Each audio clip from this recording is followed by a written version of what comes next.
সাতক্ষীরা ৪ আসনের জামায়াত ইসলামীর সংসদ সদস্য গাজী নজরুল ইসলামের একটি ব্যক্তিগত মুহূর্তের ভিডিও সামাজিক যোগাযোগ মাধ্যমে ভাইরাল হওয়ার পর দেশজুড়ে ব্যাপক আলোচনা শুরু হয়েছে।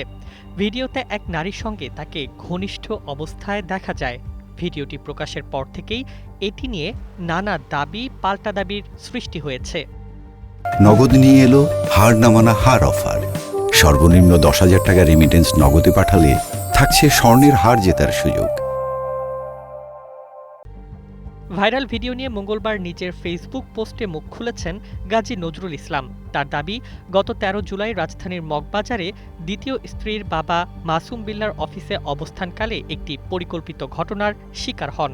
তিনি অভিযোগ করেন, তার গাড়ি চালক ও দ্বিতীয় স্ত্রীর মামা ওবায়দুল্লাহ কয়েকজনকে নিয়ে কক্ষে ঢুকে তাদের জিম্মি করে টাকা আদায় করেন। পরে স্বামী স্ত্রীর ব্যক্তিগত ও ঘনিষ্ঠ মুহূর্তের ভিডিও গোপনে ধারণ করে সামাজিক যোগাযোগ মাধ্যমে ছড়িয়ে দেওয়া হয়। এমপির ভাষ্য, দ্বিতীয় স্ত্রীর বাবার সঙ্গে ওবায়দুল্লাহর পারিবারিক বিরোধ ও পূর্বশত্রুতার জেরেই এই ঘটনা ঘটানো হয়েছে।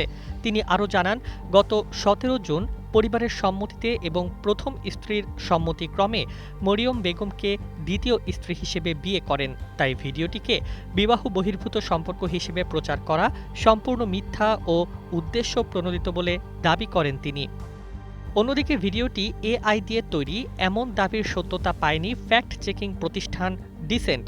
তাদের বিশ্লেষণে ভিডিও ও অডিওতে কোনো অসামঞ্জস্যতা পাওয়া যায়নি। প্রতিষ্ঠানটি জানিয়েছে, ভাইরাল ভিডিওটি কৃত্রিম বুদ্ধিমত্তায় তৈরি নয়, বরং এটি আসল ভিডিও। ভিডিওটি ঘিরে রাজনৈতিক অঙ্গন ও সামাজিক যোগাযোগ মাধ্যমে বিতর্ক এখনও অব্যাহত রয়েছে। তবে ভিডিওতে থাকা নারীকে গাজী নজরুল ইসলামের দ্বিতীয় স্ত্রী বলেই দাবি করেছে জেলা জামায়াত। News desk, ২১ television.